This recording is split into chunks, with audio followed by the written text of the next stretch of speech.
You say that all whites are racist. Can you expound on that, please? Any white person who was born, raised, and schooled in the United States of America, if you aren't a racist, you're a miracle. Either that or you decided to educate yourself. Because education in this country is about white is right, brown's all right, black's got to stand back. Yellow's mellow, but whites, we educate in a way that says that white males have done all the adventures, have made all the adventures, have done all the discovering, have made all, everything that is good and has been accomplished according to social studies, which is actually anti-social studies, by white males. It's a lie. But we do that in order to maintain the myth of white superiority.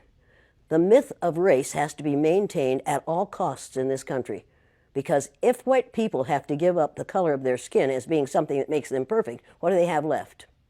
If we start teaching the truth about history, if we start teaching about Nile Valley contributions to civilization, it will totally change the way we conduct ourselves in the classroom. It will have to.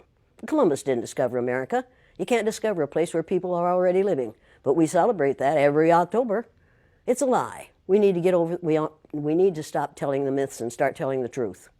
So when you tell people that they're racist, and it must have some kind of effect because most people will say, I'm not racist. I'm not a racist. Why, some of my best friends are black. Right. Yeah, and then you say, name one.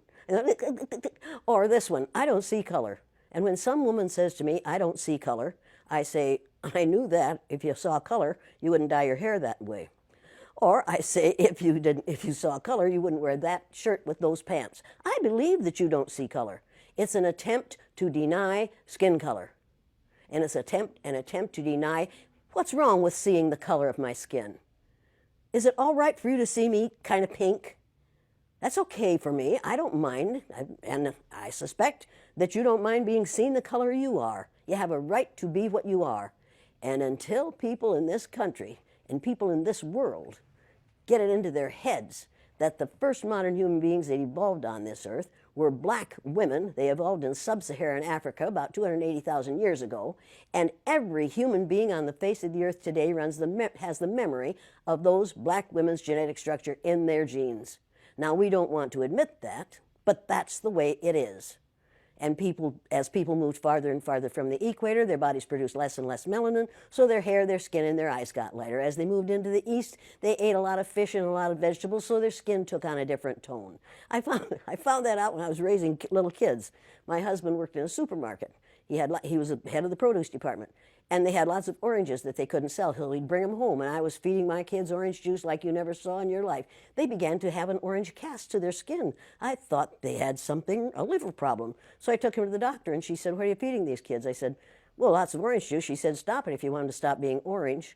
Now, if you think that skin color isn't anything other than the body's natural reaction to the natural environment, get over it. So if all white people are racist, according to you, can they be reprogrammed? Of course they can. Of course they can. Of How? course they can be. It's called education. I'm an educator. The word educator comes from the root duc dus, which means lead, the prefix e, which means out, the suffix ate, which means the act of, and the suffix or, which means one who does. An educator is one who is engaged in the act of leading people out of ignorance.